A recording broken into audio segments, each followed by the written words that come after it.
একজন আল্লাহর ওলি স্বপ্নে দেখেন কিয়ামতের ময়দান কায়েম হয়ে গেল।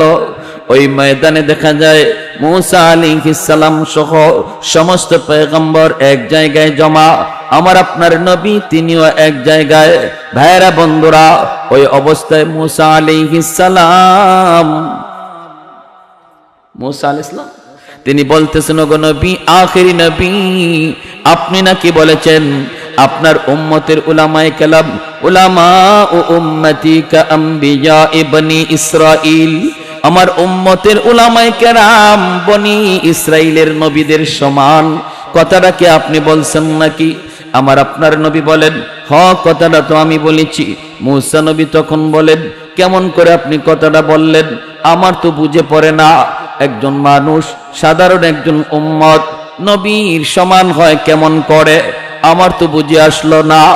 আমার আপনার নবী রহমতের নবী বলেন, যদি কথাটা বুঝে না আসে, আমার পাশেই বসা আছে আমার একজন আলেম, আমার উম্মতের একজন আলেম, জিজ্ঞেস করেন, জিজ্ঞেস করলে আপনার বুঝ হয়ে যাবে। মুসা আলাইহিস সালাম নরম নবী না গরম নবী? খালি গরম না বেশি গরম? অনেক গরম একজন নবী মুসা কালিমুল্লাহ। সাথে সাথে ইমাম গাজ্জালী রাহমাতুল্লাহি আলাইহি প্রশ্ন করলেন, ও মিয়া, তোমার নাম কি একটু বলো। ইমাম গাজ্জালী রাহমাতুল্লাহি আলাইহি তখন তিনি তার নিজের নাম বললেন, বাবার নাম বললেন, দাদার নাম বললেন, দাদার বাপের নাম বললেন, তার বাপের নাম বললেন। বলতে বলতে ইমাম গাজ্জালী একদম আদম আলাইহিস সালাম পর্যন্ত চলে গেলেন। সুবহানাল্লাহ। আমরা কয়জনে পারবো? আমরা পারবো? দাদার দাদার নাম জিজ্ঞেস করলেই তো শেষ, ঠিক কি না? দাদার দাদার নাম জিজ্ঞেসই তো শেষ। হয়তো দাদার বাপের নাম কেউ বা কেউ মনে রাখতে পারেন, কিন্তু দাদার দাদা জিজ্ঞেস করলেই শেষ। ইমাম গাজ্জালী রহমতুল্লাহি আলাইহি আদম আলাইহিস সালাম পর্যন্ত গেছে। মুসা আলাইহিস সালাম জিজ্ঞেস করে, ও মিয়া, তোমাকে তো এত লম্বা জবাব দিতে বলে নাই। গরম নবী তো, মেজাজ খালি গরম হইতেছে। দেখো, এরে জিজ্ঞেস করলাম তার নিজের নাম, কিন্তু নিজের নাম বললো তো বললো, বাপের নামও কয়, দাদার নামও কয়, দাদার বাপের নামও কয়। এরপরে বলতে বলতে আদম পর্যন্ত। মুসা আলাইহিস সালাম তিনি একটু গুসা করে ফেললেন, রাগ হয়ে বলতেছেন, এই মেয়ে থামো, এত লম্বা জবাব দিছো কে? এত কথা কও? জিজ্ঞাসি নিজের নাম, বেশি থেকে বেশি বাপের নাম বলবা। এত লম্বা জবাব তুমি কেন দিয়েছো? আগে প্রশ্নের জবাব দাও। এত লম্বা জবাব তুমি কেন দিয়েছো? এই কথা বলতে ইমাম গাজ্জালী রাহমাতুল্লাহি আলাইহি আদবের সাথে, বিনয়ের সাথে তিনি মুস্কি হেসে বলেন, ওগো আল্লাহর পয়গম্বর, আমি কেন এত লম্বা জবাব দিয়েছি? এই প্রশ্নের জবাব যদি আমাকে দিতেই হয়, আগে আমার একটা প্রশ্নের জবাব আপনাকে দেওয়া লাগবে। মুসা নবী কয়, কি প্রশ্নের জবাব? কই প্রশ্নটা হলো, আল্লাহ আপনারে জিজ্ঞেস করেছিল, ওয়ামা তিলকা বিয়ামিনিকা ইয়া মুসা, ও মুসা, ডান হাতে এটা কি? আপনার ডান হাতে ছিল লাঠি, আপনি বলবেন ক্বালা হিয়া আসাই, এটা আমার হাতের লাঠি। প্রশ্নের জবাব শেষ। আল্লাহ যা জানতে চেয়েছে জানা শেষ। কিন্তু আপনি এখানে শেষ দেন নাই, শেষ দেন নাই। আপনি বলতেছেন ক্বালা হিয়া আসাই আতাওয়াক্কাউ আলাইহা ওয়া আহুশু বিহা আলা গানামি ওয়া লিয়া ফিহা মাআরিবু উখরা, এটা আমার হাতের লাঠি, এই লাঠি দিয়ে আমি বর দিয়া চলি, এই লাঠি দিয়া গাছের পাতা পারি, এই লাঠি দিয়া বকরি রাখালি করি। আল্লাহ আপনাকে লাঠি দিয়া কি করেন জানতে চায় না, আপনাকে শুধু জানতে চেয়েছিল হাতে আপনার কি। ওই দিন কেন আপনি এত লম্বা জবাব দিয়েছিলেন? আগে জবাব দে। মুসা আলাইহিস সালাম করি বাপরি, নবী তো এমনি কয় নাই, এদি এখন আমারে আটকাই দিছে।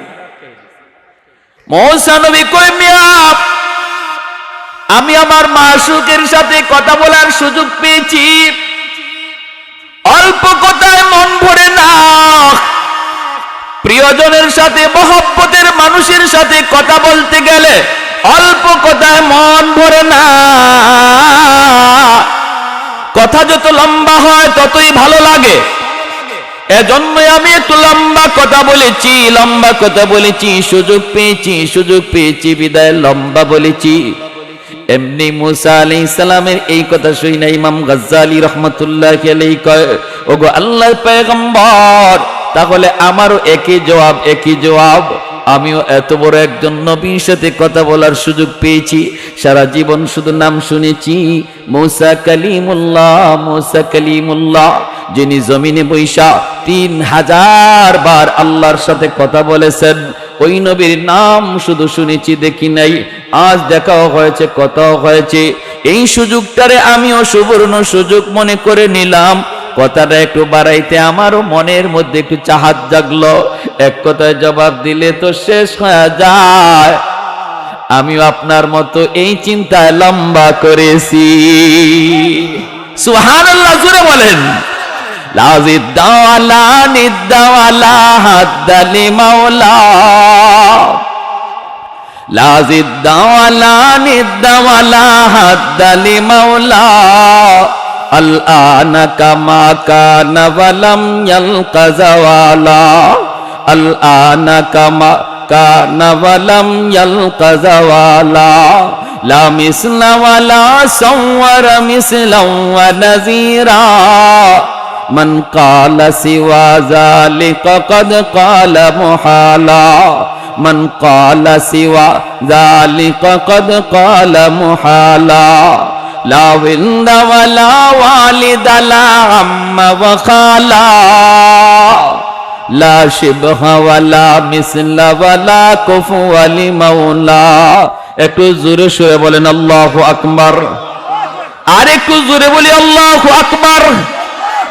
এজন্য বলতেছি রে যুবক, সন্তানটারে মাদ্রাসায় পড়াও। প্রাথমিক শিক্ষাটা যেন তার কোরআনী শিক্ষা হয়, মুসলমানি তার শিক্ষা হয়। এরপরে যদি তারে তুমি হাফিজে কোরআন বানাইতে চাও তাহলে তো নূরুন আলা নূর। আর যদি বানাইতে না চাও আমি নিষেধ করব না, বাধাও দেব না। যদি বানাইতে নিয়ত করো তাহলে তো নূরুন আলা নূর, নূরুন আলা নূর। কারণ এই বাচ্চার খাতিরে আল্লাহ জমিন টিকায় রাখছে, এই মাদ্রাসার খাতিরে আল্লাহ জমিন টিকায় রাখছে, কোরআনের উসিলায় আল্লাহ জমিন টিকায় রাখছে।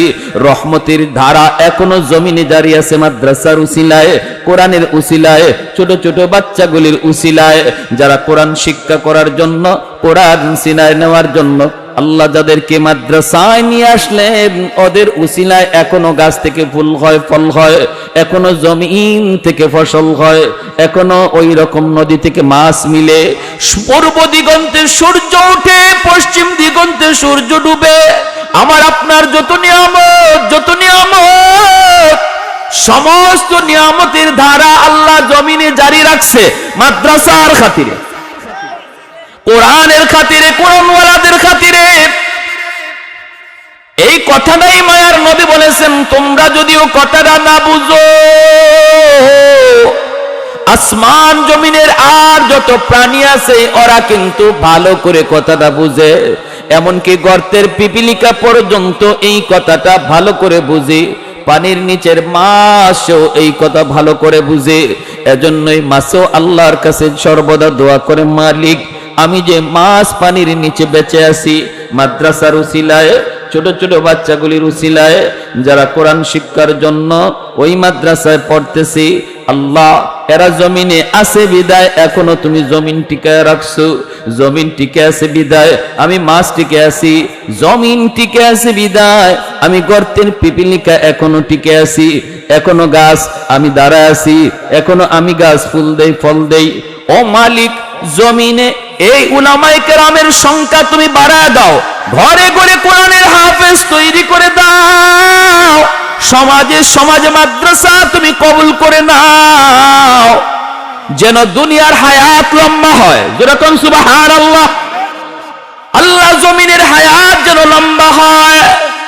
এজন্য উলামায়ে কেরামের হায়াতের ভিতরে বরকত দাও। হাফেজ কোরআন তুমি ঘরে ঘরে কবুল করে নাও। আপনাদের সমাজের জন্য এই মাদ্রাসা হলো রহমত।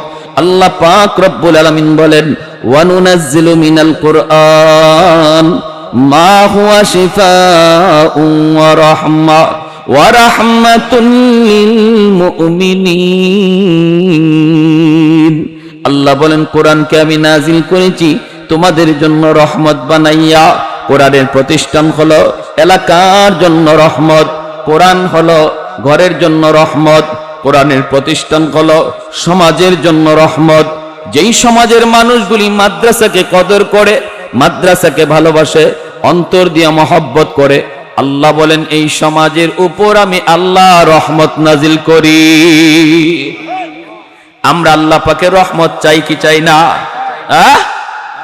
যেখানে রহমত আসে সেখানে গজব আসে না, আর যেখানে রহমত থাকে না সেখানে গজব নেমে আসে।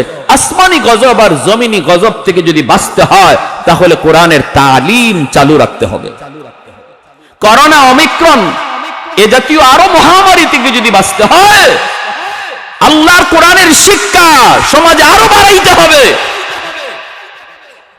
কোরআনের আওয়াজ বন্ধ করে কোনদিন করোনা দূর করা যায় না, কারণ করোনা আর ওমিক্রন আর আসমানি জমিনি গজব মানুষের ইশারায় চলে না, চলে আল্লাহর ইশারায়।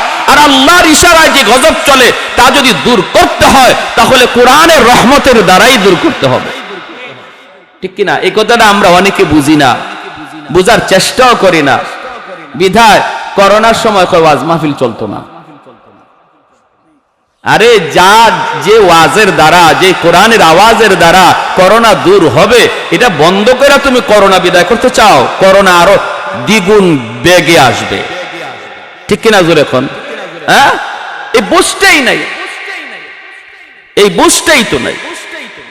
আমার ভাইয়েরা, বন্ধুরা, ভারতের একজন বহুত বড় আল্লাহর ওলি খাজা কুতুবউদ্দিন বখতিয়ার কাকি রহমতুল্লাহি আলাইহি, বহুত বড় আল্লাহর ওলি।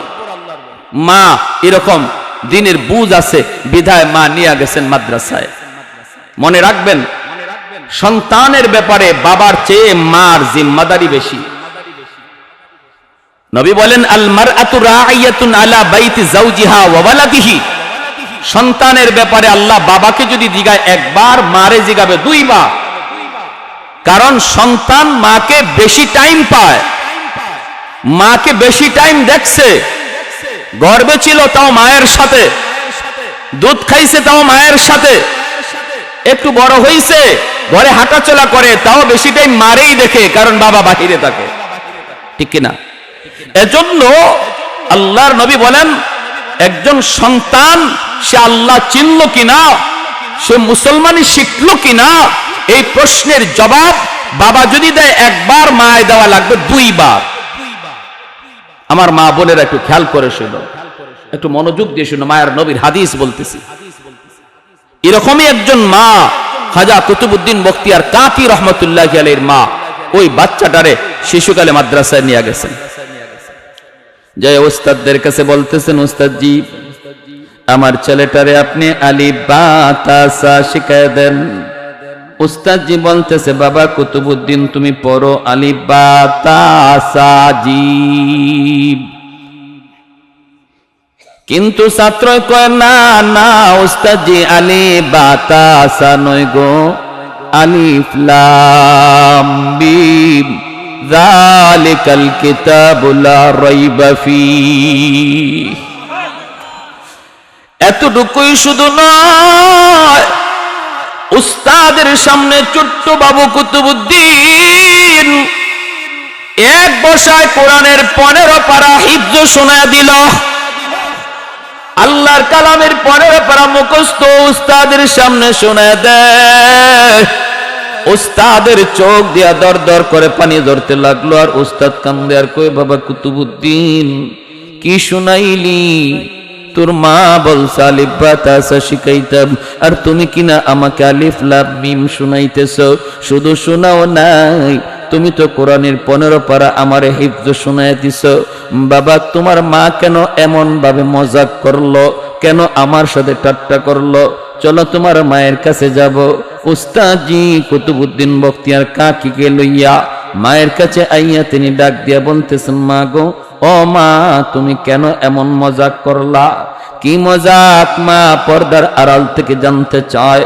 উস্তাদজি বলতেছে তুমি বলছো আলিফ বা তা সা শিখাইমু, কিন্তু তোমার ছেলে কুতুবউদ্দিন আলিফ বা তা সা পড়ে নাই গো, সে তো আলিফ লাম মিম বইলা আল্লাহর কোরআনের 15 পারা মুখস্থ শোনায়া দিছে। এ মা কেন মজাক করেছো, কেন ঠাট্টা করেছো? মা তখন চোখের পানি চাইরা কান্দে আর কয় উস্তাদজি খুদার কসম আমি মা নিজেও জানি না আমার ছেলে কুতুবউদ্দিন কেমন করে 15 পারা মুখস্থ করছে। তবে আমার যদ্দূর মনে পড়ে উস্তাদজি, আমার সন্তান পেটে আসার পর থেকে নিয়ে আমি বেহুদা কোনো কাজ করি নাই, বেহুদা কোনো কথা বলি নাই, শুধু আমি কোরআন তেলাওয়াত করতাম। যখনই আমি তারে দুধ পান করাইতাম, দুধ পান করানোর সময় আমি বেহুদা কোনো কথা বলতাম না। সন্তানকে দুধ পান করাইছি আর আমি কোরআন তেলাওয়াত করছি। আমি আল্লাহর কালামের 15 পারার হাফেজা, 15 পারা আমার মুখস্থ ছিল। এজন্য আমার কুতুবউদ্দিনকে আমি যখন দুধ পান করাইতাম, আমি দুধের সাথে কোরআন তেলাওয়াত করতাম, মনে হয় দুধের সাথে তিলাওয়াত যায় ঢুকছে। জানি না আমি নিজেও জানি না জীবনে কতবার আমি এই 15 পারা মুখস্থ তেলাওয়াত করেছি, কতবার আমার সন্তান পেটে তাইকা মার কোরআন তেলাওয়াত শুনছে। এজন্য মা সন্তান পেটে লইয়া যদি বেশি বেশি কোরআন তেলাওয়াত করে রে যুবক, এই সন্তান বড় হইয়া কোরআনের হাফেজ হয়। মা সন্তান পেটে লইয়া যদি বেশি বেশি গান শুনে, এই সন্তান বড় হইয়া গানের মাস্টার হয়। মা সন্তান পেটে নিয়ে যদি বেশি বেশি করে টক খায়, সন্তান বড় হইয়া টক প্রিয় হয়। মা সন্তান পেটে নিয়ে যদি বেশি বেশি মিষ্টি খায়, সন্তান বেশি বেশি মিষ্টি প্রিয় হয়। মা সন্তান পেটে নিয়ে যদি পর্দার ভিতরে চলে, সন্তান মেধাবী হয়। আর সন্তান পেটে নিয়ে মা যদি বেপরদায় চলে, এই সন্তান বোকা হয়। 16 ডিসেম্বর আমি মাহফিলে বের হয়েছি, দেখলাম নারী পুরুষ অবাধে বের হয়েছে রাস্তায়। রাস্তাঘাটে চলা মুশকিল হয়ে গেছে, গাড়ি নিয়ে যাওয়া মুশকিল। এর ভিতরে হঠাৎ করে নজর পড়ে গেল একটা মহিলা, সেও বেপরদায় নেমে এসেছে। কিন্তু তার হালত দেখে আমি বুঝলাম এই মহিলা গর্ভবতী, অল্প দিনের ভিতরে হয়তো বাচ্চা দুনিয়াতে আসবে। দেখতে ভয় লাগে।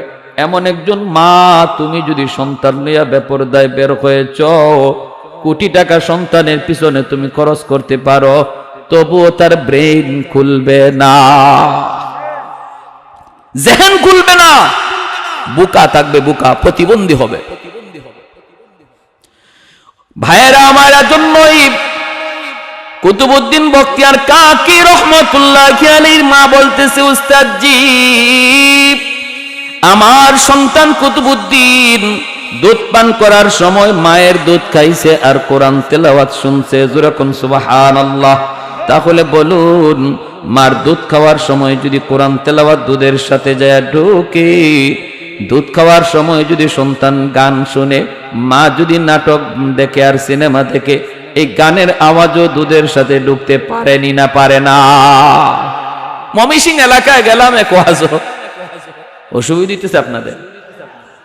চা দিছে আমারে, চা খাইতেছি, দেখি চা ঝাল লাগে।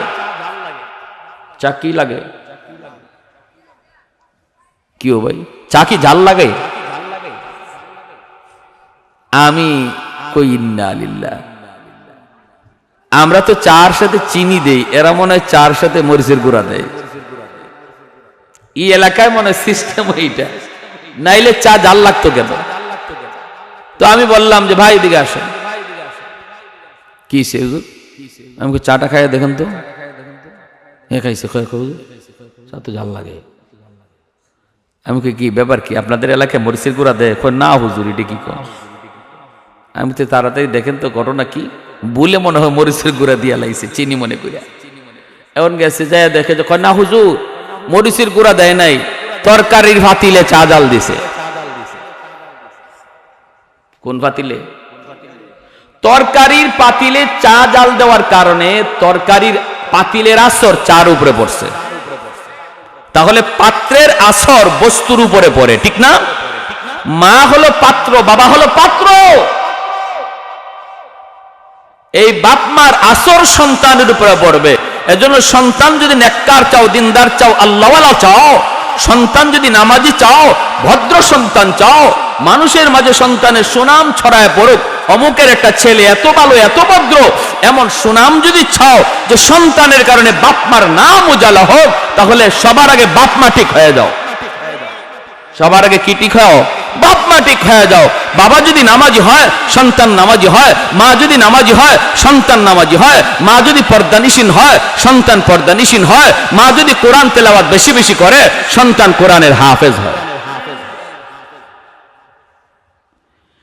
এজন্য আমার ভাইরা মনোযোগ দিয়ে খেয়াল করে শুনো, আল্লাহর গোলাম ভাইরা আমার, যেই বাচ্চাটারে মাদ্রাসা দেওয়া হয়, এই বাচ্চারা যখন হাফিজি শেষ করার পরে উস্তাদদের হাতে পাগড়ি নেয়,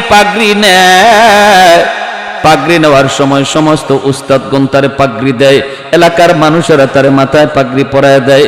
আল্লাহ পাক কুদরতি নজরে তাকায় দেখে, আল্লাহ পাকের নজর তখন বাচ্চার উপরে নয়, আল্লাহর নজর তার বাপ মার উপরে। যেরকম সুবহানাল্লাহ।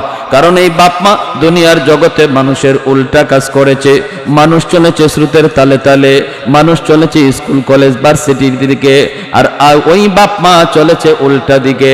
মানুষজন বলেছে বাচ্চাটারে তুমি নদীতে ভাসায় দিতেছ, গাঙ্গে ভাসায় দিতেছ।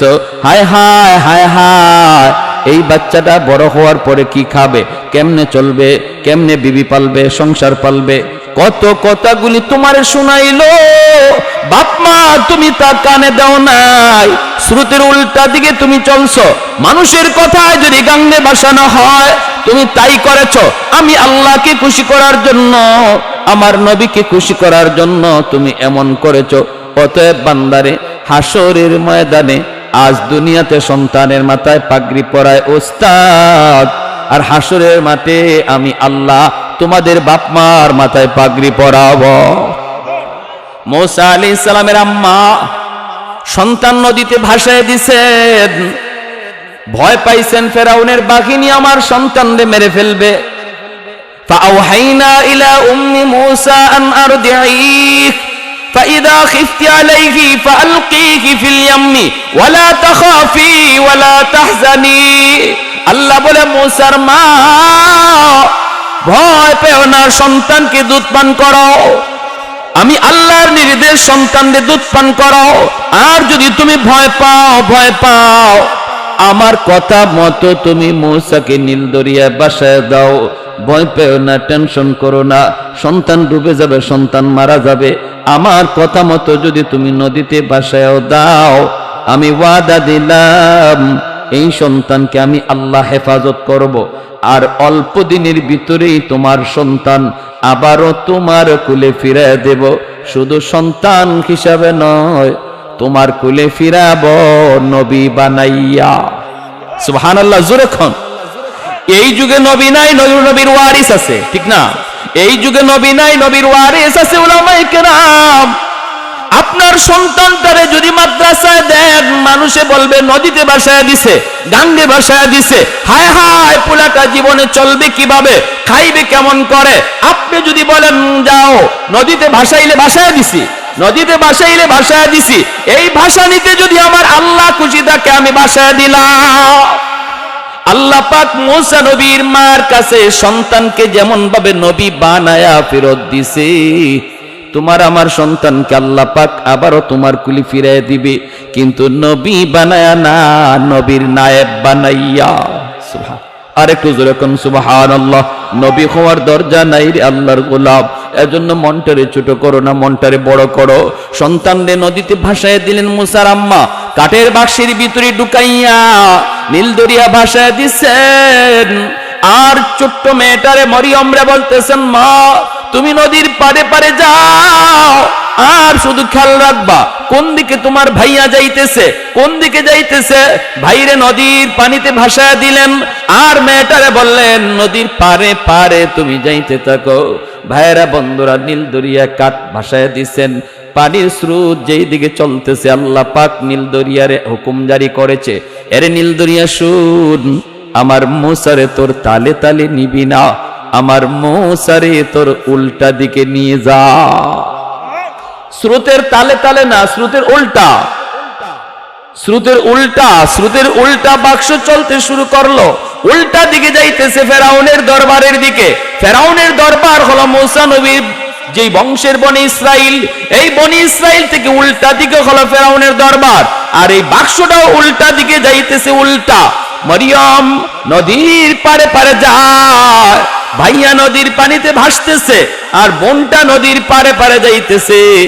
এইভাবে ভাইয়া যাইতেছে একদিকে, বোন যাইতেছে একদিকে, দুজন একই দিকে যায়, কিন্তু একজন পারে আরেকজন পানিতে ভাসে। ভাইয়েরা বন্ধুরা, হঠাৎ করে বোন তাকায় দেখে যেখানে বাঘের ভয় সেখানে, যেই ফেরাউনের ভয়ে আমার আম্মা আমার ভাইয়াকে নদীতে ভাসাইলো, ওই ফেরাউনের ঘাটেই যাইয়া ভাইয়া লাগলো। বোনটা ছোট্ট 10 বছর বয়স, কলিজায় কামড় দিয়ে উঠলো, হায় রে এখন বুঝি আমার ভাইয়াকে নিয়ে জবাই করবে। ফেরাউনের বিবি আসিয়া নদীর ঘাটে আসলেন, আইসা বাক্স থেকে উঠায়া দেখেন এত সুন্দর বালক, পূর্ণিমার চাঁদের চেয়েও যার চেহারা বেশি সুন্দর। কারণ আল্লাহ যেই যুগে যেই যারে নবী বানান, ওই যুগে নবীর চেয়ে সুন্দর আর কাউরে বানান না, ওই যুগের সবচেয়ে সুন্দর আল্লাহ নবীকে বানান। যেই যুগে যেই নবী, ওই যুগে ওই নবী সবচেয়ে সুন্দর। এজন্য কাদিয়ানি নবী হইতে পারে না, এটাও একটা দলিল। কাদিয়ানি কখনো নবী হইতে পারে না, কারণ এর এক চোখ কানা আছিল। কাদিয়ানির কি আছিল? কোন নবী এমন নাই যে কোন অঙ্গে খুঁত আছিল। আদম আলাইহিস সালাম থেকে নিয়ে একদম আমাদের নবী পর্যন্ত এমন কোন নবী নাই যে নবীর শরীরে কোনো একটা খুঁত আছিল, কোনো একটা দোষ আছিল। আর এই খানার করে খানায় নিজের নবী দাবি করে, এজন্য মরছে টয়লেটও ভইরা। কাদিয়ানি কোনানো ভইরা মরছে জানেন? বাথরুমও ভইরা মরছে। হাই হাই হাই হাই। কাদিয়ানীদের বিরুদ্ধে যদি আন্দোলন হয়, নবীর আশিক মাত্রই, আওয়াজ শোনা মাত্রই আন্দোলনে শরীক হতে হবে, নতুবা নবীর সামনে মুখ দেখানো যাবে না। আমার নবীর খতমে নবুয়ত, এটা নবীর শান, এটাই আমার নবীর শান, খতমে নবুয়ত। নবী শেষ নবী, অতএব খতমে নবুয়তের চেয়ার নিয়ে যদি কোনো বেঈমান টানাটানি করে, আর আমি আশিক হইয়া যদি চুপচাপ বসা থাকি আর বলি এটা হুজুরদের কাজ, এটা মৌলবীদের কাজ, তাহলে নবীর সামনে সুপারিশ তো দূরের কথা, মুখ দেখানো যাবে না। আওয়াজ দিয়ে এখন ঠিক কিনা? এজন্য উলামায়ে কেরাম যখনই শুনবেন কোন ইস্যু নিয়ে আপনাদেরকে ময়দানে ডাক দিছে, মনে রাখবেন এটা আপনার ইস্যু, এটা হুজুরদের ইস্যু না, এটা প্রতিটা মুসলমানের ইস্যু, এটা গোটা মুসলিম উম্মাহর স্বার্থে। ইমান বাঁচাও আন্দোলন উলামায়ে কেরাম ডাক দেয়। উলামায়ে কেরাম মেম্বার চেয়ারম্যান হওয়ার জন্য মাদ্রাসা বন্ধ দেয় না। উলামায়ে কেরাম যদি মাদ্রাসা বন্ধ দেয়, গোটা মুসলিম উম্মাহর ইমান রক্ষার জন্য দেয়। ঠিক কিনা জোরে এখন? মেম্বার চেয়ারম্যান হওয়ার জন্য না। চেয়ারম্যানই মেম্বারে আপনারা পড়েন মরা গরু আড্ডি যা চাবো এবার চাবান, কিন্তু আমাদেরকে আমাদের খেদমত করতে দেন। ঠিক কিনা? আঙ্গুল দিবেন না, কোরআন হাদিসের কোনো বিষয়ে আঙ্গুল দিতে আসবেন না। আপনাদের দায়িত্ব আপনাদের মতো চালান, অসুবিধা নেই, আমরা বাধা দিই না, আমরা কাউরে নামাইও না, কাউরে বসাইও না, কিন্তু আমরা আমাদের যে দায়িত্ব নিয়ে আসি এই দায়িত্বে কেউ হাত দিবেন। প্যারে হাজিরিন, ফেরাউনের স্ত্রী আসিয়া মুসা আলাইহিস সালামকে দেখেই মায়া লেগে গেল। মায়া তো লাগবেই, এত সুন্দর বাচ্চা, আবার ছেলে সন্তান নাই, কোনো সন্তান নাই। কুলে করে নিয়ে ফেরাউনের কাছে যায় বলতেছেন, স্বামী গো চেহারা দেখো।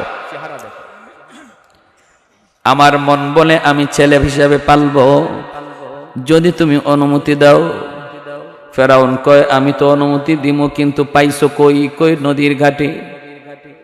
নদীর ঘাটে পাইছো তো, পোলার বাচ্চা কোথায় এটার তো খবর নাই। জ্যোতিষীরা বলেছে বনি ইসরাইলের এক পোলার হাতে আমার রাজত্ব যাবে, ক্ষমতা যাবে। এটা কোন পোলা, বাড়ি কোথায় জানি না, শুনি না। তুমি তো আনছো তোমার মায়া লাগে, কিন্তু ছোট ছোট বাচ্চা পোলাপান দেখলে আমার ডর লাগে। কারণ চোরের মনে পুলিশ, জোরে কোন চোরের মনে, ওয়ারেন্টের আসামি দেখবেন ঘরের মধ্যে ঘুমাই রয়েছে, গাছের পাতা পড়ছে, পুলিশ মনে করে দৌড় দিছে, পুলিশ আইছে পুলিশ আইছে, কি হইছে, বুট জুতার আওয়াজ পাইছি, ধুর বাতাস আইছে। ফেরাউনের মনের ভিতরে ডর, ওই বাচ্চা কোন বাচ্চা, ওই বাচ্চা কোন বাচ্চা, ওই পুলা কোন পুলা, যার হাতে আমার ক্ষমতা যাবে, যার হাতে আমার রাজত্ব যাবে। হায় হায়, এটা কোনটা? 70,000 পুলাপান একদিনে জবাই করলাম, জ্যোতিষীরা কয় এখনো মরে নাই, এখনো জীবিত। হায়, তাহলে এটা কোনটা? কয় বয়স হয়ে গেছে, অল্প বয়স দুনিয়াতে চলে আসছে, মার দুধ খায়। হায় হায়, কোন পোলা? দুধের বাচ্চা জবাই করলাম। গণকেরা কয় এখনো মরার ভিতরে পড়ছে না, জিন্দা। ফেরাউনের ভয়, ফেরাউন বিবি আসিয়াকে ডাক দিয়া কয়, আসিয়া তোমার তো মায়া লাগে, তোমার তো মায়া লাগে, কিন্তু আমার তো ভয় লাগে, ভয় লাগি। এটা কোন বাচ্চা, এটা কোন পোলা, যার হাতে আমার রাজত্ব যাবে? তুমি নিয়ে আসছো, এটার বাড়ি নি আবার বনি ইসরাইল। যদি বনি ইসরাইলের পোলা হয় তাহলে তো আমার ডর লাগারই কথা। আমার ঘুম নাই, খাওয়া নাই, সবকিছু আমার চলে গেছে। আর তোমার বড় দেখলে মায়া লাগে, আমার তো মনে হয় ইডিয়া ওই হিডিয়া। আসিয়া কয় তোমার মাথা নষ্ট হইছে। ফেরাউন কয় কেমনে? কয় এটা বনি ইসরাইলের পোলা হইলে ইবায় আওয়ার কথা না, হিবায় যাওয়ার কথা। ভালো করে বুঝছেন, শ্রুতের উল্টা আসার কথা না। কারণ বনি ইসরাইল হলো আমাদের বাট্টল, ভাটি এলাকায়, পানির তালে তালে ওই দিকে যাওয়ার কথা, এইদিকে আসার কথা না। তাদের ব্রেইনে আউলা লাগায় দিছে কে? আরেকটু জোরে বলেন কে? স্রোতের উল্টা দিকে চালাইলেন কে? এই ক্ষমতা আল্লাহর আছে নি না নাই? আরো জোরে আছে নি না নাই? যেই মাত্র আসিয়া কয় তোমার বুদ্ধি শুদ্ধি আসেনি, এমনি বুঝি তুমি খোদা হইছো, এমনি বুঝি তুমি রাজা হইছো, একটু তুমি চিন্তা করে দেখো, একটু তুমি বুঝা দেখো, ভাইবা দেখো। ফেরাউনে কয় আসিয়া তুমি ঠিকই তো কইছো, আসলে এটা বনি ইসরাইলের পোলা হইতে পারে না। আল্লাহ পাক কুদরতি মুস্কি হাইসা কয়, আরে বেঈমান, কার সাথে খেলা শুরু করছো টের পাইবি। হ্যাঁ, কার সাথে আঙ্গুল দেও এবার টের পাইবা। তুমি মুসারে মারতে চাও আর আমি আল্লাহ রাখতে চাই, ঠিক না? তুমি মারতে চাও যারে, আমি রাখতে চাই, এবার দেখা যাবে। কয় তাহলে এখন কি করবো? আসিয়া কয় আমি পালব। ফেরাউন কয় তাহলে পালো, আমার তো ডর ডর লাগে। কয় না না, ডরায়ও না, এই বাচ্চা বনি ইসরাইল হইতেই পারে না। তাফসীরের কিতাবের ভিতরে রাইসুল মুফাসসিরিন আব্দুল্লাহ ইবনে আব্বাস রাদিয়াল্লাহু তাআলা আনহু বলেন, আসিয়া যে বলছেন আমার বড় মায়া লাগে, মায়া লাগে, মায়া লাগে, এজন্য আল্লাহ পাক রব্বুল আলামিন আসিয়াকে আল্লাহ দৌলতে ঈমান দান করেছেন।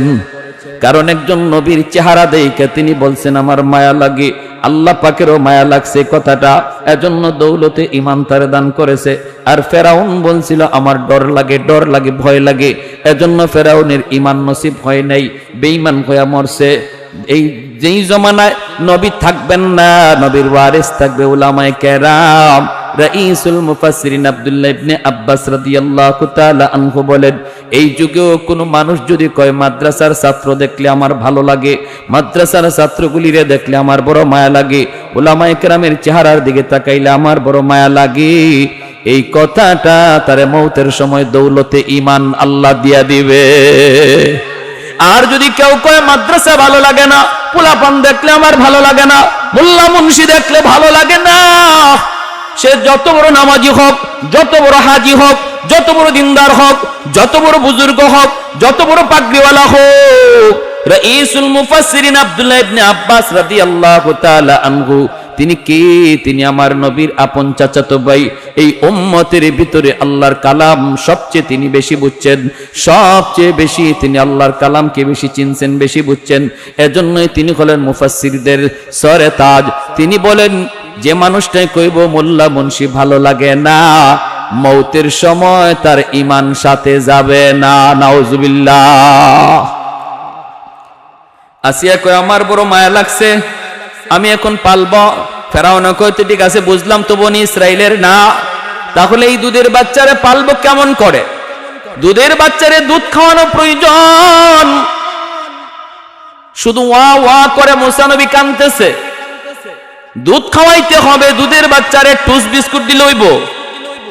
দুধের বাচ্চারে মার দুধ দেওয়া লাগবে। ফেরাউনে কয় তাহলে দেখো না, কোনো আমার এই রাজ দরবারের ভিতরে যত মহিলা আছে বাচ্চারে দুধ খাওয়ায়, ওদেরকে ডাকো, দেখো কারো দুধ বাচ্চায় খায় কিনা। ওই মহিলাদেরকে ডাকা হলো। আল্লাহ পাক মুসা নবীর ইশারায় বইলা দিছে, কারণ নবীরা যদিও ছোট কিন্তু আল্লাহ শিশুকালেই তাদেরকে বড় মানুষের বুঝ দিয়া রাখেন। আল্লাহ ইশারা দিয়া দিছে, মুসা সাবধান সাবধান, কারো বুকের দুধ তুমি খাইও না, কারণ আমি আল্লাহর কুদরতের খেলা মাত্র শুরু হয়েছে।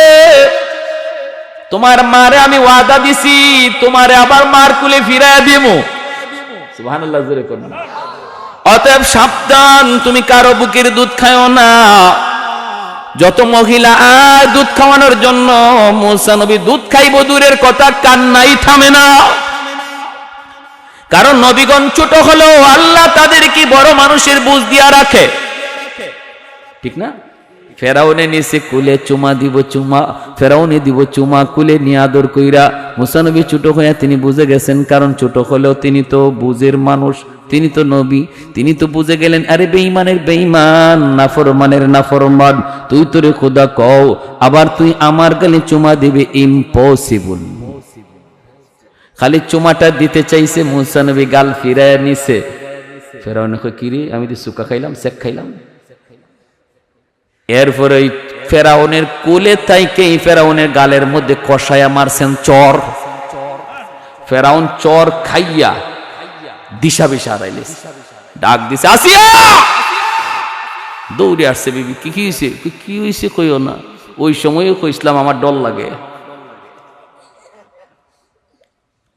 কি হয়েছে কও না। চুমা দিতে নিছি, চুমা তো লয় না, এটা তো শেষ কথা নাই। এরপরে যে আমার গালে একটা বসাইছে, এখনো আমার গালে খবর হইতেছে। আসিয়া কই কি কও তুমি? বলে হ, এর চরের ঢকে কয় ও আমারে বুজ্জা চর মারছে। আসিয়া কয় তোমার মাথা নষ্ট হইছে, ছোট মানুষ বুঝে না সোজা না, ছোট বাচ্চারা এমনিতেই হাত নাড়ানাড়ি করে, হয়তো হাত নাড়ানাড়ি করছে তোমার গালে লাগছে, তুমি কও চর। ফেরাউনে কয় আসিয়া চরটা আমি খাইছি, আমি বুঝি, তুমি যদি খাইতা টের পাইতা। আমি খাইছি আমি বুঝি, 100% আমারে বুজ্জা চর দিছে। আসিয়া কয় না বুজ্জা, ফেরাউনে কয় বুজ্জা। আসিয়া কয় না বুজ্জা, ফেরাউনে কয় বুজ্জা। এখন লাগছে না বুজ্জা আর বুজ্জার মধ্যে ঝগড়া। এখন কি হইব কি হইব? আসিয়া কয় তাহলে একটা পরীক্ষা করা হয়ে যাক। কিসের পরীক্ষা? কয় বুজ্জা না না বুজ্জা, এটার পরীক্ষা হইব। কেমনে? কয় আগুন দাও এক জায়গায়, আগুনের আংরা রাখো এক জায়গায়, আরেক জায়গায় রাখো স্বর্ণের টুকরা। আগুনের আংরা আর স্বর্ণের টুকরা দেখতে প্রায় একরকম, সেম সেম। এরপরে বাচ্চারা সারো এখান থেকে, দেখি আঙ্গুর গালা দিয়ে কোন দিকে যায়। ফেরাউনে কয় যদি আগুনের মধ্যে হাত দেয় তাহলে বুঝবো, বুঝে না, আমারে চটটাও না বুঝিয়ে দিছে। আর যদি স্বর্ণে হাত দেয় তাহলে বুঝ আছে পুরাপুরি, চটটাও আমারে বুঝজই মারছে।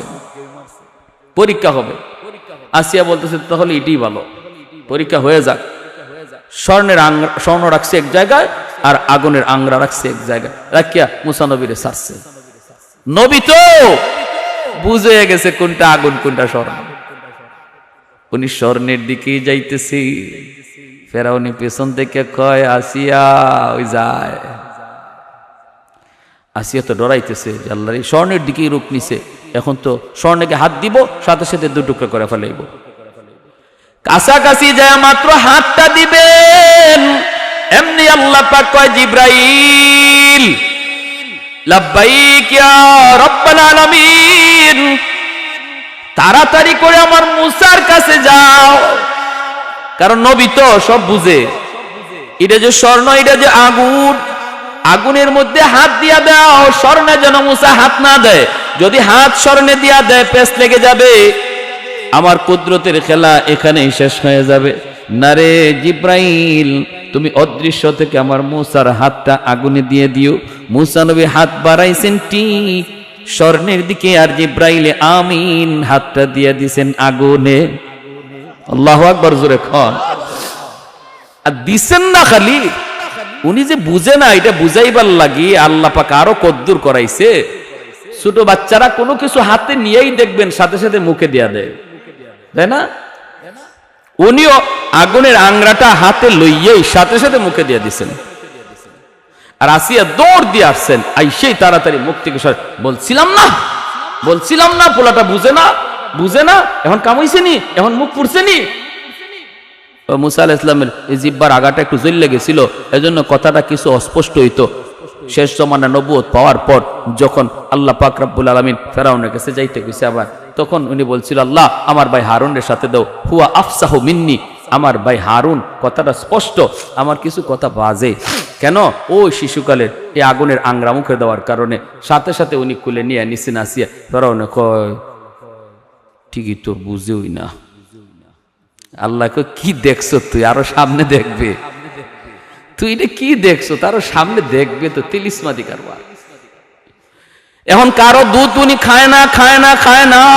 ফেরাউনে কয়, তাহলে বাচ্চাদের কেমনে বাঁচাই? আল্লাহ পাক কুদরতি হাসি হাসে।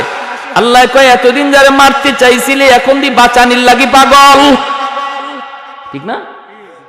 কারো বুকের দুধ খায় না। মূসা নবীর বোন মরিয়ম 10 বছরের মেয়েটা তখন আড়াল থেকে দেখতেছে। যখন দেখতেছে না আমার ভাইয়ার তো ওরা মারে না, জবাই করে না, এখন তো নিজের সন্তান বানায় পালতে চায়। হায় হায়, ভাইয়া তো কারো বুকের দুধ খায় না, এখন কি করব? ভাইয়া তো হাওমাও করে কাঁদতেছে। এমনি মূসা নবীর বোন মরিয়ম আয়েশা বলতেছে, জাহাপনা, আমি একজন মহিলার খবর জানি, মনে হয় ওই মহিলার বুকের দুধ বাচ্চায় খাবে। ফেরাউন কয়, এই মায়া এদিকে আয়। তুই কেমনে বুঝলি? তাহলে তুই বাচ্চার মা কেডা তুই চিনস নাকি? তুই জানোস নাকি? চোরের মনে হ্যাঁ, তো ওই চিন্তাই খালি, এটার মা কোথায় রে, এটার বাড়ি কোথায়?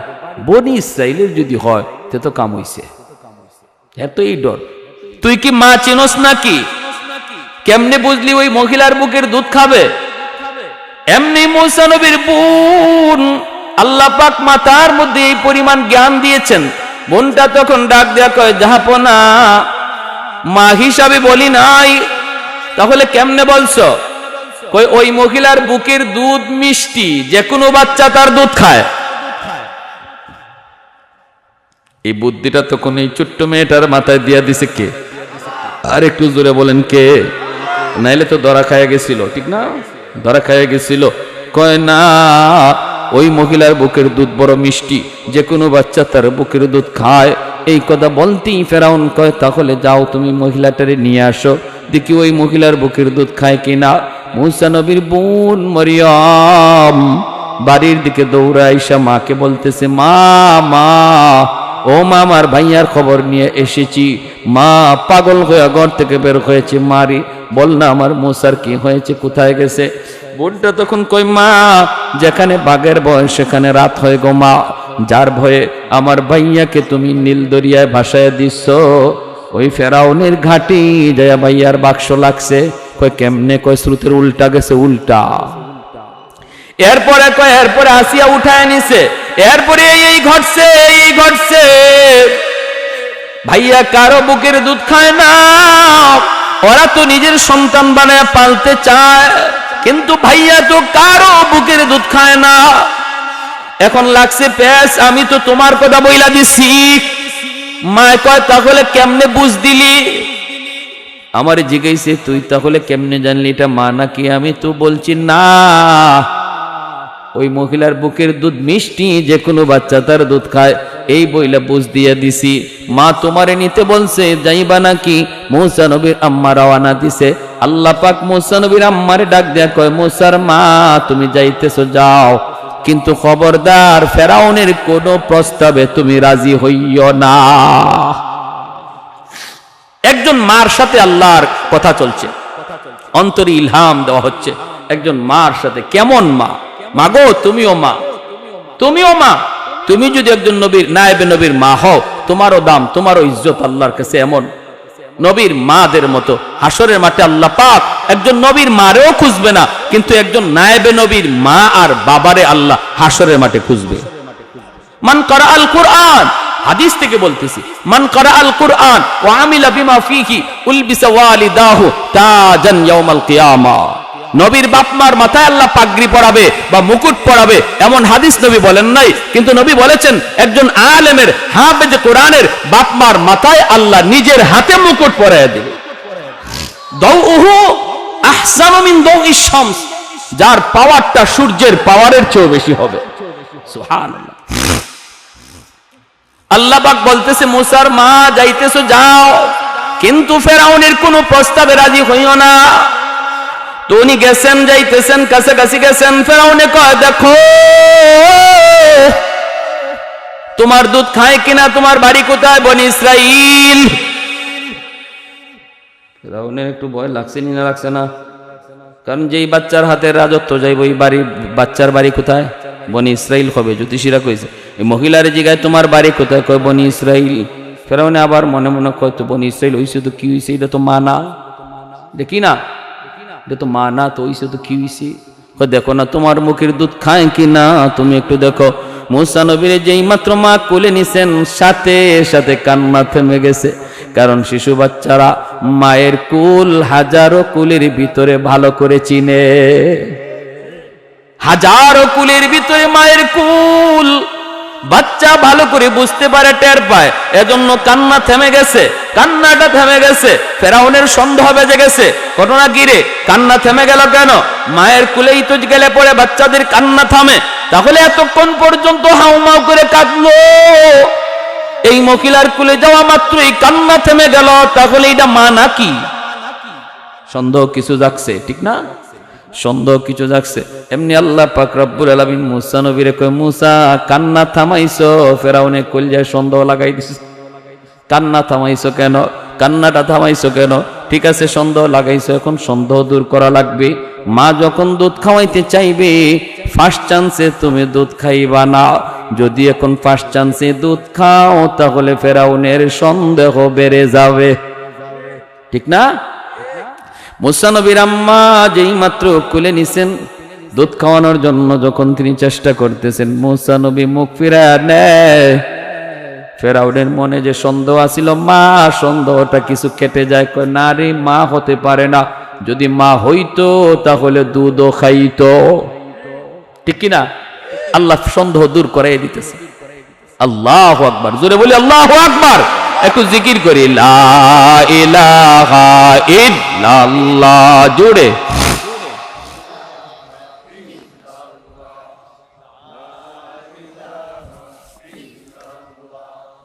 আরো জোরে লা ইলাহা ইল্লাল্লাহ, লা ইলাহা ইল্লাল্লাহ, জোরে।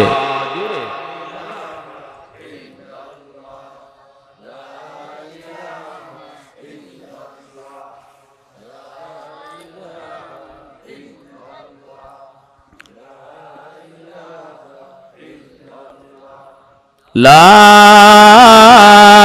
ইলাহা ইল্লাল্লাহু মুহাম্মাদুর রাসূলুল্লাহ। একটু জোরে সুরে বলি সাল্লাল্লাহু আলাইহি ওয়াসাল্লাম। আমার ভাইরা, তাহলে একজন মার কাহিনী শুনাইতেছি, ঠিক না? আমাদেরও মা আসেনি না নাই? ছোট ছোট বাচ্চাগুলির মা আসেনি না নাই?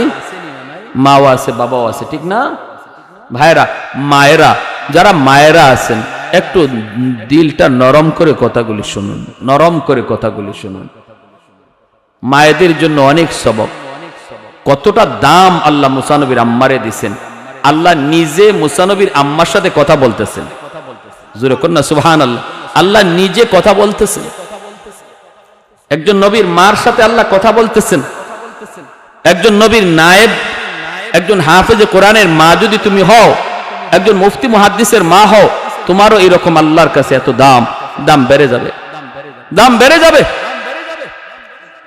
হ্যাঁ, হাজী সাহেব কষ্ট করে আপনাদের সহযোগিতা লইয়া আপনাদের পরামর্শ লইয়া মনে অনেক আশা নিয়া এই মাদ্রাসাটা দিচ্ছেন, মনের ভিতরে অনেক আশা, ঠিক না ভাই? হ্যাঁ, কওমি মাদ্রাসা মানে কওম দ্বারা পরিচালিত, সরকারি মাদ্রাসা মানে সরকার দ্বারা পরিচালিত। এটা সরকারি মাদ্রাসা না, এটা কওমি মাদ্রাসা, অতএব এটা এলাকার মানুষের দ্বারাই পরিচালিত। যদি কওম সহযোগিতা না করে কওমি মাদ্রাসা টিকে না।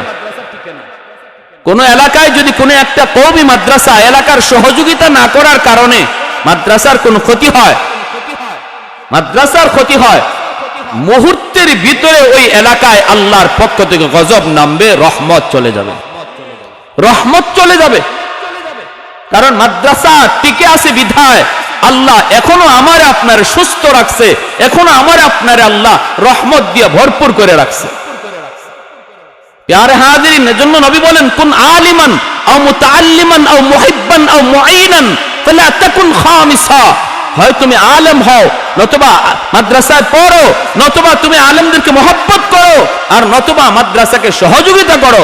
ফালা তাকুন খামিসা, নবী কয় 5 নম্বর দলে কেউ যায়ও না, 5 নম্বর দলে কেউ যায়ও না। মানে মাদ্রাসার সাথে বিদ্বেষ রাখো না, মাদ্রাসার প্রতি কোনো দুশ্মনী রাখো না, মাদ্রাসার ক্ষতি করার চিন্তা নিও না, দুনিয়া আখিরাত তার বরবাদ হয়ে যাবে। ব্যক্তি বিশেষের দোষ থাকতে পারে, কিন্তু মাদ্রাসা প্রতিষ্ঠান এটা আল্লাহর নবীর বাগান, ঠিক কি না? মসজিদ আল্লাহর ঘর, মাদ্রাসা নবীর ঘর। যেখানে একটা মসজিদ তৈরি হবে, গোটা সমাজের দায়িত্ব হয়ে যায় মসজিদ চালানো আর মসজিদে নামাজ পড়া।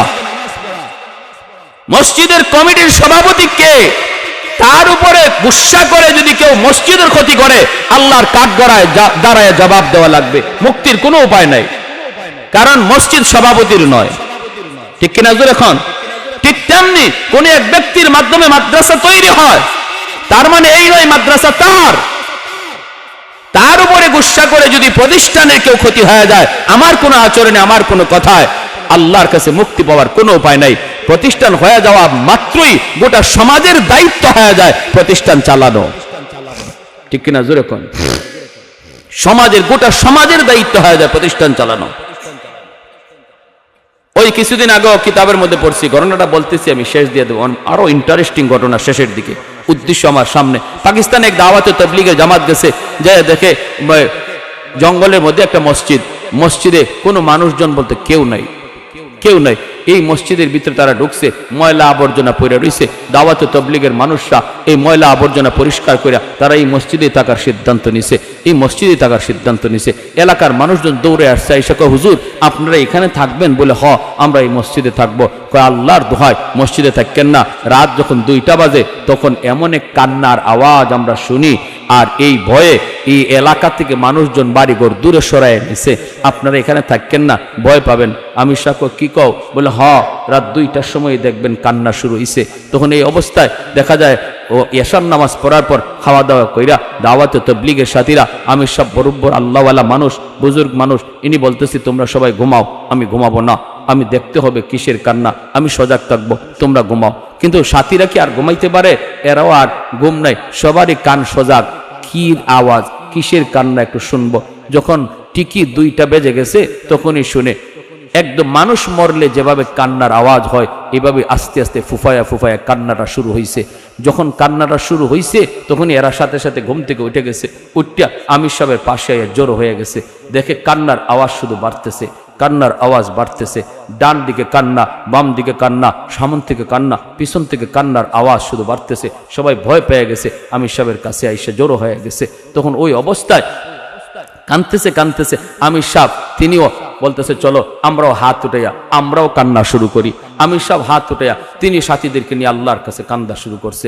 এমন কান্না শুরু করছে, কানতে তাদের কান্নার আওয়াজে ওই কান্না বন্ধ হয়ে গেছে। তখন একটা আওয়াজ আসছে, এই আওয়াজ কান্নার আওয়াজ, এটা মানুষেরও না, জিনেরও না। এই কান্নাটা আল্লাহর ঘর মসজিদের প্রতিটা ইট কাঁদতেছে। আল্লাহর ঘর মসজিদের প্রতিটা ইট কাঁদতেছে। এই কেন? বলে আওয়াজ হচ্ছে গাইবে আওয়াজ, যে একমাত্র কারণ এলাকার মানুষ মসজিদের হক আদায় করতেছে না, মসজিদের দেখশন রাখতেছে না, মসজিদ চালাইতেছে না, মসজিদে নামাজে আসতেছে না। এই জন্য প্রতিটা দেয়াল, প্রতিটা চৌকাঠ, প্রতিটা ইট এভাবে কাঁদতেছে। বলুন এই মানুষগুলার অবস্থা কি হবে?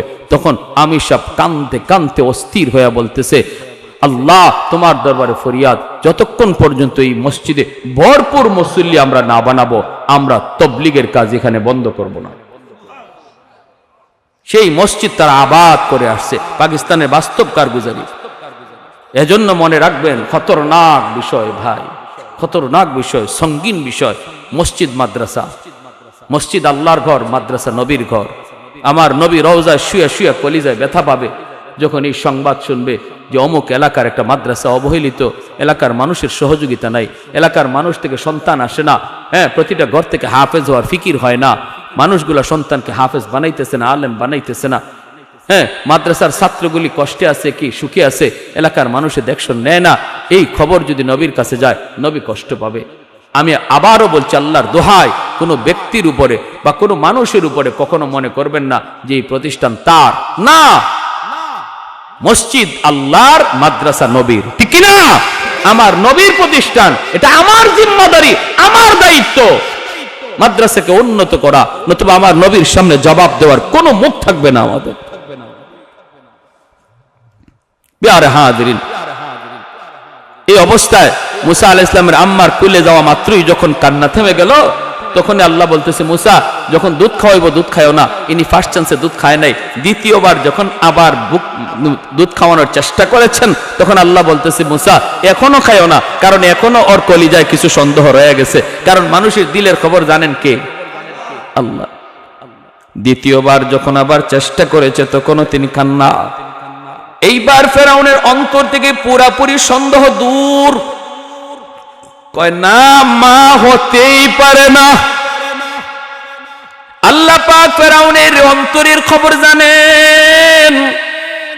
সাথে সাথে আল্লাহ পাক কয়, মুসা এইবার তুমি ভালো করে খাও।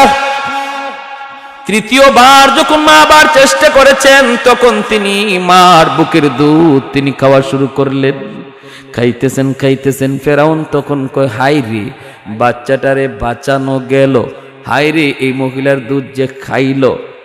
আল্লাহ পাক কয়, এখন তুমি ইচ্ছা মতো খাইতে পারো, কারণ ফেরাউনের কলিজায় বিন্দু পরিমাণ কোনো সন্দেহ। ফেরাউন কয়, মা তুমি রাজদরবারে চলে আসো, দরবারের ভিতরে তুমি থাকবা, সন্তানটারে তুমি দুধ খাওয়াইবা, মাসের মাস তোমাকে আমি বেতন দিব, তোমার তেল পানি সাবান সব কিছু তোমার জন্য ফ্রি, রাজদরবারে থাকবা আর বাচ্চাদের তুমি খাওয়াইবা। আল্লাহ পাক কয়, মুসার মা সাবধান, তুমি এই প্রস্তাবে রাজি হইও না, এটা বড় ভয়ঙ্কর প্রস্তাব। তুমি যদি রাজদরবারে থাকো, যে কোনো মুহূর্তে মা সন্তানের সম্পর্ক প্রকাশ পেয়ে যেতে পারে, তুমি এই প্রস্তাবে রাজি হইবা না। মুসা নবীর আম্মা কয়, না, আমি আপনার রাজ দরবারে আসতে পারবো না, আমার বাড়ি আছে, ঘর আছে, সংসার আছে, আমি থাকবো না, চলে যাব। ফেরাউন কয়, তাহলে এই বাচ্চাটারে বাঁচাবো কেমন করে? তোমার বুকের দুধ ছাড়া তো কারো বুকের দুধ খায় না। সকাল সন্ধ্যা তুমি আসবা, আইসা বাচ্চাদের দুধ খাওয়ায় যাইবা, আমি তোমাকে মাসের মাস বেতন দিব। মুসা নবীর আম্মায় কই, টাইম নাই, টাইম নাই, টাইম নাই, সকাল সন্ধ্যা আপনার বাচ্চারে দুধ খাওয়ানোর আমার টাইম নাই। ফেরাউন কয়, তাহলে এবার তুমি বলো, বাচ্চারে আমি বাঁচাবো কেমন করে? মুসা নবীর আম্মায় কয়, তোমার বাঁচানোই লাগবে। কয়, বাঁচানোই লাগবে। কয়, বাঁচানোই লাগবে। কহ, বাঁচাইতেই হবে। দুধ খাওয়াবো কেমনে? বাচ্চারে বাঁচাবো কেমনে? তোমার বুকের দুধ ছাড়া তো কারো বুকের দুধ খায় না। এমনি মুসা নবীর আম্মা তখন কয়, তাহলে একটা পথ আছে। একটা পথ বলে কোন পথ? বাচ্চাটারে আমার সাথে আমার বাড়িতে দিয়া দাও। বুঝছেন? বুঝছেন? বাচ্চাটারে আমার সাথে আমার বাড়িতে দিয়া দাও, আমি নিয়ে যাই, দুধ খাওয়ানোর বয়স পর্যন্ত আমি দুধ খাওয়াবো, এরপরে তুমি লইয়া আইও। মাসের মাস আমাকে বেতন দেওয়া লাগবে, বেতন। ফেরাউন কয়, ঠিক আছে, তোমার মাসের মাস বেতন দিব, অ্যাকাউন্ট নাম্বার দিয়া যাও। অ্যাকাউন্ট নাম্বার দিয়া যায়, বেতন ধার্য হয়। আর মা সন্তানকে নিয়ে বাড়ির দিকে রওনা দেয়। মা সন্তানকে দুধ খাওয়ায়, ফেরাউন বলদে বেতন দেয়। ঠিক কিনা জোরে কোন? মা তার সন্তানকে দুধ খাওয়ায় আর বলদে,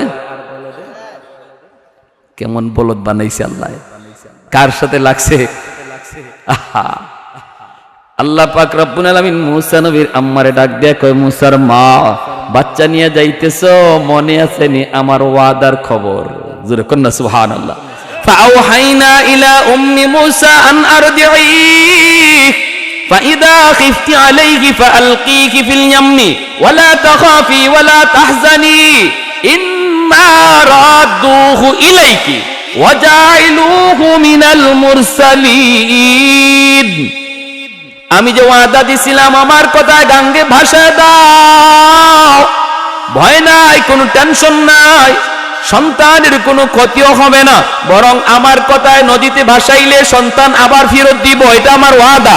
ও মুসার মা, মনে আসেনি আমার ওয়াদার কথা? ফেরত শুধু দিছি তা না, বেতন সহ দিছি।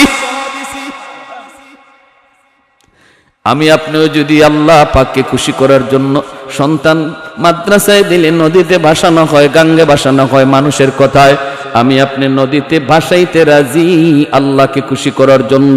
মুসা নবীর আল্লাহ পাক মার কোলে ফিরায় দিছেন, আমারে আপনারও আল্লাহ পাক রব্বুল আলামিন আমার সন্তানরেও আপনার সন্তানরেও আপনার কোলে ফিরায় দিবে। মুসা নবীর নবী বানাইয়া আর আমার আপনার সন্তানরে নবীর নায়েব বানাইয়া। সুবহানাল্লাহ, জোরে কর। তাহলে মন ছোট করার কোনো দরকার আছে? মনটারে বড় করো। আল্লাহর গোলাম, দুনিয়া কয় দিনের? অল্প দিনের, অল্প দিনের। কত সন্তান বাবার কবরের পাশ দিয়া গান গেয়ে গেয়ে চলে যায়, আফসোস। কত সন্তান মার কবরের পাশ দিয়া গান গেয়ে গেয়ে চলে যায়, শুধু দিন না শিখানোর কারণে, বাপ মা তার জিম্মাদারি আদায় না করার কারণে। আর যদি আমি আপনি আমার জিম্মাদারি আদায় করি, সন্তানকে যদি দিন শিখাই, মুসলমানি শিখাই, এই সন্তান বাবার কবরের পাশে যাইয়া সূরা ইয়াসিন পড়বে, সূরা ফাতিহা পড়বে, ইখলাস পড়বে, চোখের পানি ঝরবে, সাথে সাথে আল্লাহ কবরের আযাব আল্লাহ মাফ করে দিবে। ভাইরে, এজন্য বলতেছিলাম, ভাইরা থানভী আলাইহির রহমা লিখছেন, ছোট্ট বাচ্চাটা মাত্র মাদ্রাসায় ভর্তি হয়েছে, বাবা মারা গেছে, বাবা ওসিয়ত করে গেছিল বিবিরে, বিবি গো, যদি আমার ছেলে সন্তান হয়, আমার ছেলেটারে তুমি হাফেজে কোরআন বানাইও। এর ভিতরে বাবা চলে গেছে। ছেলে যখন আল্লাহর কালাম পড়া শুরু করছে, ইয়াদ হয়ে গেছে বাবার কথা। বাবার কথা যেদিন কোরআন সবক নেই, আজ যদি আমার আব্বা দুনিয়া থাকতো, আমার উস্তাদদেরকে মিষ্টি খাওয়াইতো, ছাত্রদেরকে জিলাপি খাওয়াইতো। আজ আমি কোরআন সবক নিতেছি, আমার আব্বা যদি দুনিয়া থাকতো, আজকে কত কিছু খাওয়াইতো। এই ছেলে সবকটা লইয়া বাবার কবরের পাশে যেয়ে দাঁড়াইছে, চোখের পানি ঝরা যখন কাঁদতে শুরু করছে। ভাইরা বন্ধুরা, আল্লাহ পাক রব্বুল আলামিন গজবের ফেরেশতাদেরকে কয়, এই আযাবের ফেরেশতারা, কবরের আযাব তোমরা বন্ধ করো, কারণ আমার বান্দার ছোট্ট বাচ্চারা কবরের পাশে দাঁড়ায় কাঁদতেছে।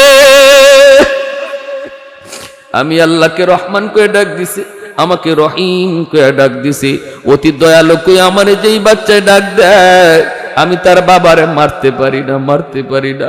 আমি আল্লাহরে যে দয়ার সাগর কয়ে ডাক দে, আমি তার মারে কবরে আযাব দিতে পারি না। এজন্য রে ভাই, বাপ মা একদিন আমরা সবাই চলে যাব, সন্তান রেখে যাব।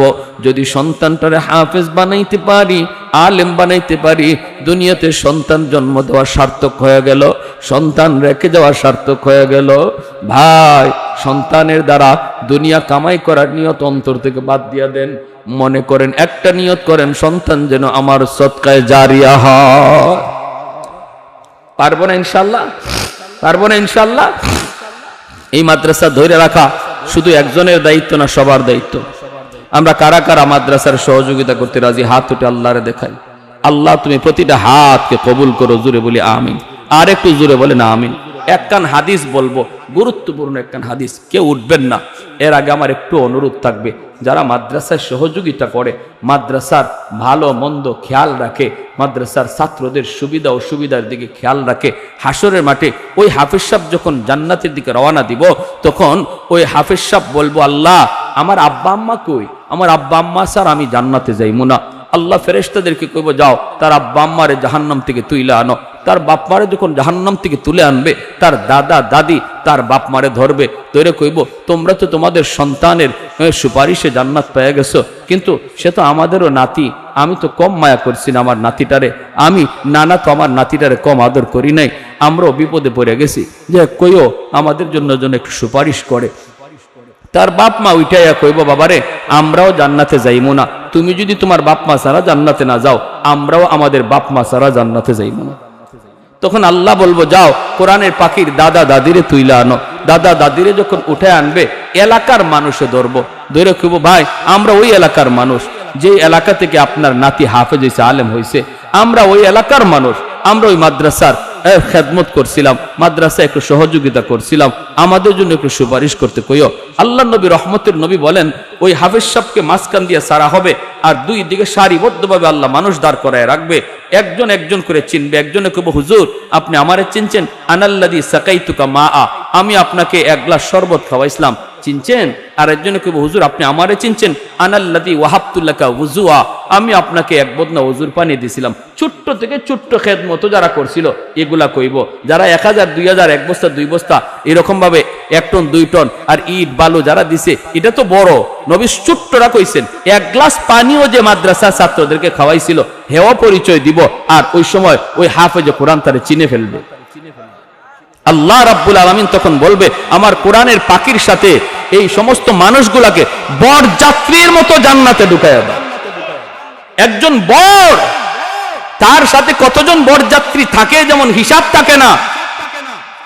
বরযাত্রী যায় সবাই ঢুকে, কেউ রে আটকানো হয় না, কারণ বিয়ের দিন বরযাত্রীর পাওয়ার বেশি থাকে। এমনি ভাবে জান্নাতেও আলেম হাফেজ মুফতি মুহাদ্দিস, তাদের সাথে এদের মুফতি আর আলেম হাফেজ হওয়ার পিছনে যত মানুষের অবদান ছিল, ওই মানুষগুলাকে আল্লাহ বরযাত্রীর মতো জান্নাতে দিয়ে দিবে। সুবহানাল্লাহ, জোরে কোন